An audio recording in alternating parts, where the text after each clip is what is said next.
Welcome to episode 734 of Salsido Paranormal. I'm your host, James Can't even say my name. James Salsido, there we go. Here again with Jen, the Arcane Observer, co-host of the show, and we are continuing our discussion about communications between the living and the dead. As always, you can find all links to all the episodes, social media, ways to listen, and ways to support the show at the new website, which is salsidoparanormal.com. That's SALSIDO paranormal.com. And support is never expected, but always appreciated when making these shows because there are expenses. So I think that takes care of all of that. And we can get back to the topic here. So, Jen, welcome back onto the show. Hey, good to be here. Yeah, we kind of were heading in the direction of talking about some of the complications or the those cases where things don't go exactly the way everyone wants it to, and I think that's a good topic to go with for this second half of this this other part of this next part, I should say, of this series, is just all the things that we've heard and read about that can happen with these communications. Right. Yeah, I think that, there's a certain state of mind that a person gets into when they are talking to someone who has passed away. So, especially, I think it's a more of a sort of modern history problem. I don't know if it was always the case. We only have right now to really think about, but the context of how people would interact with these, the question would be, is it healthy to let the spirit move on? That whole psychology is really pushed in Western television and everything else, that they have to move on, that dwelling upon them, not letting them move on. But it's the state of pain that the person is in, I think, more than anything, that they have to let go of, because the effect of that could play some sort of role in the way that they're interacting with that deceased loved one. So it's probably just a huge amount of energy coming from the person who has lost someone. And then if they're seeking to speak with them or communicate with them, believing that they have gone somewhere, but they can't get to them, they no longer see them. So that frustration, all of that manifests, and it triggers some aspect, I think, of the deep psyche of that person, and that there might be cyclical powers of a sort that could come into play with that, where they are literally forcing their energy out in order to interact with something that is very much available, that the deceased person, soul, could be available in a more natural way. But the forcefulness of it and the feeling that you are disconnected now, I mean, it's a powerful feeling, and it's just easier to move on. More than anything, right now, I think in modern times, is people are not trying to communicate with their deceased loved ones. They don't want to do that. They're trying to communicate with things they don't know. And so when they seek out these experiences, they're calling to anything in the beyond. They are calling out to anything that's in the environment. So it could be someone who has been at rest, meaning all of their loved ones have passed on too, but they are still, maybe they were the last ones of that lineage or whatever the case, or that were present, that knew that individual. So the ego almost of that living person letting go, and the person wakes them up through some type of ritual, or through some sort of trying to communicate with any of the dead, with any entity at all, which could be something that is not even a human being, or, well, not necessarily not a human being, but could be an entity that has not been a human for a long time. And the concept of the soul itself needing to be human, and that we think of ourselves in that kind of context of what that means. And when you encounter an entity that seems inhuman, forgetting the fact that you could be talking to something that is literally 900, 800 years old, that seems to be a demon, perhaps, or is the shadow of something that has been feeding like this off of people that are just wandering around doing these sorts of rituals without any context whatsoever. I think that these death rituals and these communications weren't, I don't know this as without any direction, not towards a particular god, not towards a particular angel or entity or even a particular demon. They're just openly wanting to pursue communication with something. And they get in contact with something in their subconscious, and their fear manifests. And it can be very destructive in the environment when that is unleashed. And it can even it could cause harm to the person pursuing it. They begin to have physical manifestations. They begin to have hallucinations of something that is not human because they're seeing like a casted shadow of their worst fears. And that is worst case scenario when it comes to this, I think. Because it's very hard to get rid of that once you've seen it. Right. And even it always amazes me how, and from what I've heard over the years, there are some people who say that any kind of communication is okay as long as you're careful. You have certain methods. It's to do that, and other people say, well, there is no safe method, and there's this huge conversation and debate. And I mean, look at the whole idea of spirit boards or Ouija boards. Some people say they're the worst thing out there. They should not be used at all ever. Other people say, well, they can be used, and they say I've been using them for decades, and it's just a matter of it's a tool, and it's a matter of using the tool in the right way to get to what you want or what you need. And I don't really have any set point of view on all that. I think all of that is probably all those possibilities are out there, and but yeah, it's I think that's just with that one object. I'm sure there's been other things as well. But this makes me think of too how there is a difference between one or two or three people in maybe a house and several people in, let's say, a burial site, graveyard, cemetery, catacombs, where people go to these places in large numbers. And sometimes all at once, other times just here and there. But those places, then over time, people start to say that they're haunted. You hear this about cemeteries and graveyards all the time, and even catacombs or tombs or whatever. And sometimes it's a positive feeling that everyone gets, where it's not really a haunting per se, so to speak, but it's just energy that's there. But other times it's more neutral, and others it's more negative. And I always wonder how that works, and how it is how one place, one graveyard or cemetery can become such a positive place, and another can become such a negative place. So that's my rambling on all that. But Yeah, well, tool, it is a tool. If you have a gun or a hammer or any tool at all, and this is not any different than that when you're using these types of items like Ouija boards or spirit boards or automatic writing or anything like that, it is a tool. That particular tool, though, it's the idea of reaching into everything comes from within. But that's what most people think, and everybody's external experience is coming from within them, and it's their projection out. And it's no different than with the psychic mind, like with the mind that people are walking around and projecting their reality out with.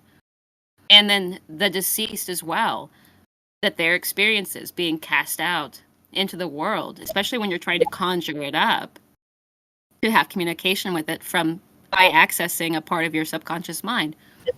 And those tools work to put you in a state of mind that allow that to happen. When people have experiences with shadow beings, for example, or these negative entities, they come out of, either they're pursuing it, but they're putting themselves in a state of mind. Say you go into a cemetery, and as you're walking around, you start to kind of get this sort of spooky feeling. And then as that goes along, it begins to increase until you start to think you're seeing flits of shadows and things like that, and that adds to it. And that would be an example of how these entities that people are often afraid of, that they do not know. These are unknown to them entities that are nothing to do with them per se, but them casting themselves out like that, those entities begin to send out tendrils to feed off of that, because it builds up. Fear is a very powerful energy. It's one of the most easy to access in people, is that energy.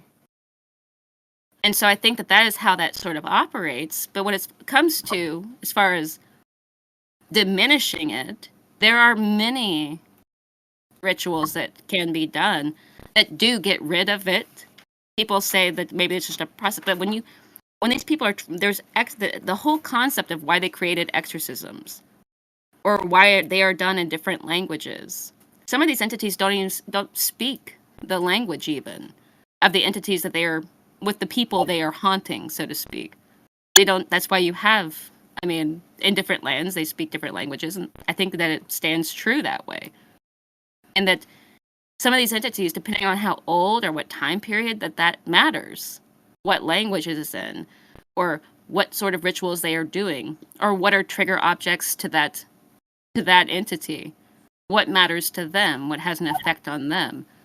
As far as shutting down the psychic connection that a person accidentally develops by opening that part of their mind that allows them to even have this experience, that is what the ritual is for.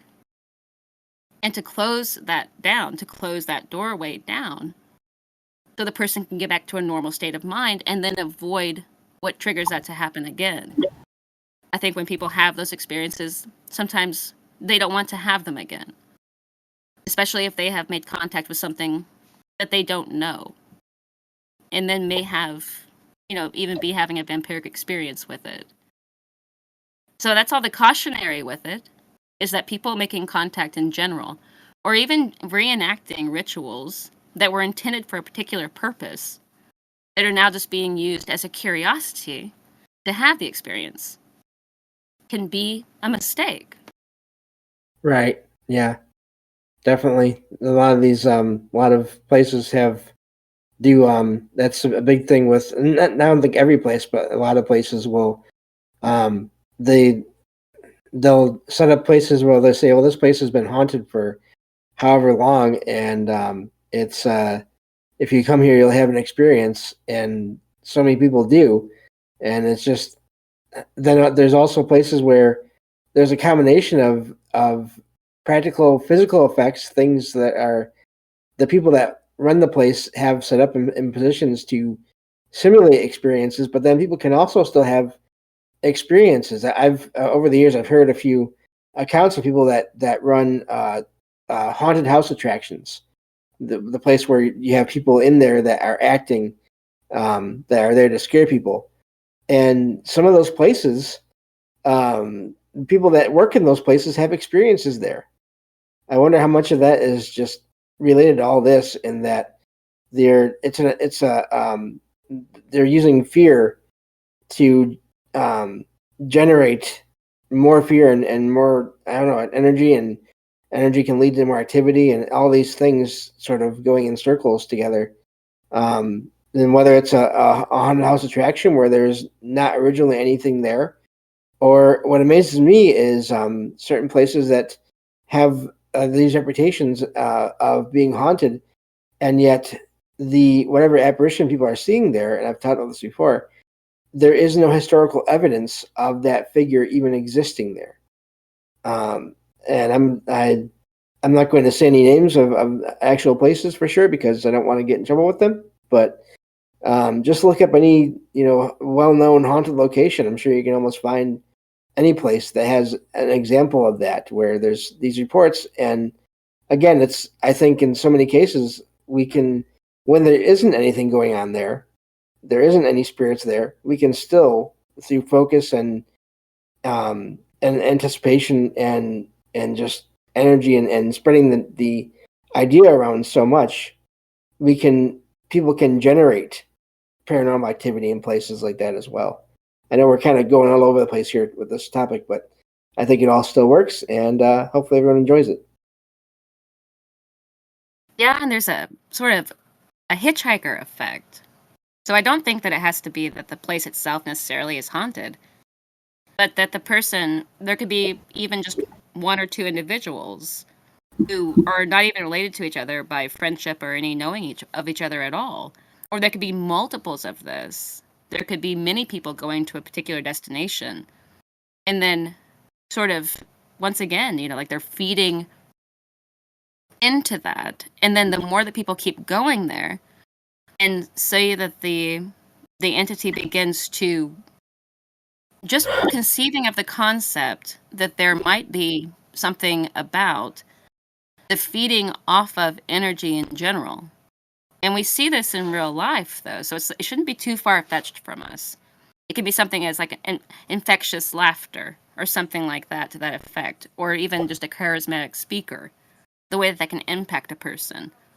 And so that energy that's exchanged, or the fact that people will feel a magnetism with each other, with certain individuals, that's an energy exchange is happening by anticipating what will happen, when you're interacting with that person. So there's a silent communication going on. And the hitchhiker effect would be that the location itself doesn't have to be haunted at all. It can be a setting where there's an intention or there's the intention of the entity, because we are not necessarily the ringleaders of this.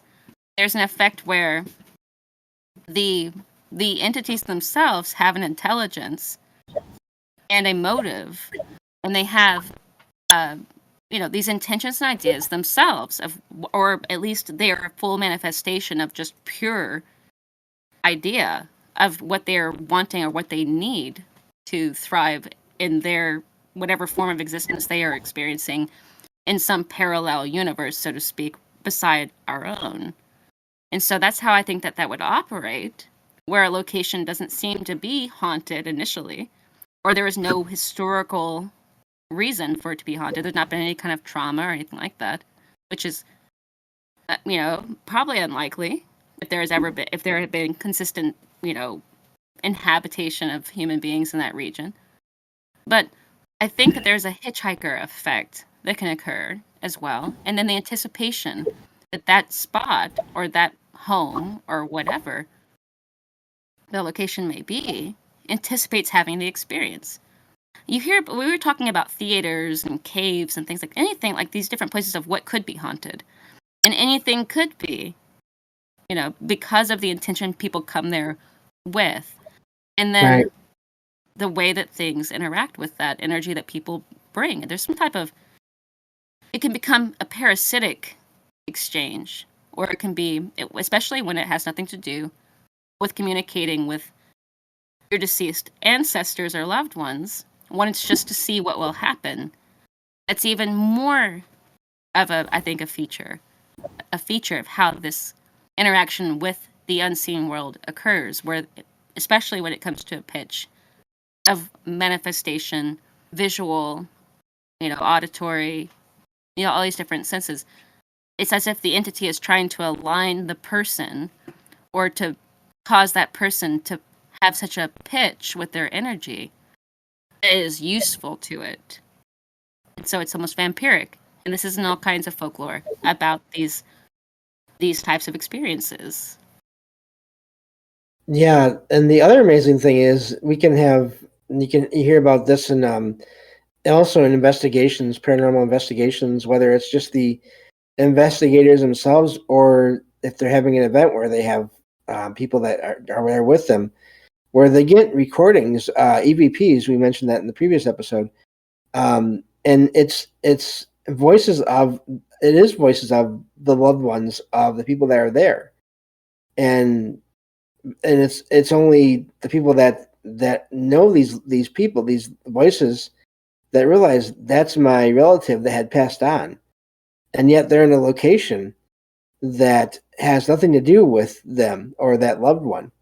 It's really amazing how all this is just so. There's so many levels to it, and it can be so.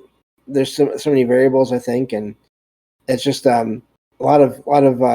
That's why it's always so amazing to talk about these things. This all too reminds me in a way of the shows we did a while ago, a year or two, maybe three now, which is really amazing to think about. on the series we did on festivals, because those are large gatherings of people, and those have been going on throughout time and even to this day. But then you also, if you think about it, and some events now, they have, I mean, paranormal conventions. They have these massive tours of places that are said to be haunted, that are almost in a way themselves similar to older festivals, where they're focusing on these beings that they think or they hope are there, and they're trying to interact with them in all these places. It's really odd the way things sort of names change, but and there are some details that change, but overall there's similarities between all these things. Yeah, and I think that, at some of those different concerts and festivals and things like that, there could be at times a sort of motive of the people putting on the festival itself that the participants are not even aware of.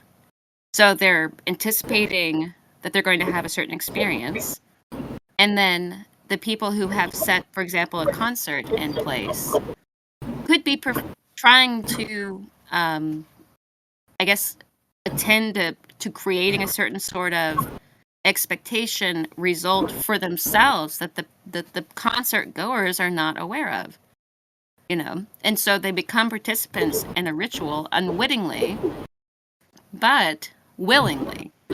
So there's a sort of, they anticipate feeling this way and they do get that experience, but then the result can be unexpected, and it could have, there are implications that may be at work at a, I guess you could say, a sort of occult magical level of the people putting on the festival or the carnival or whatever they are doing. There could be an intention behind it besides just having a good time, but there could be just that the unseen world is very complicated and that these entities have motivations that we are not aware of, especially since these days there's a lot of contact that is happening between the living and anything beyond the living, not necessarily even the dead, just wanting Right. to have some kind of communication with something, and how that can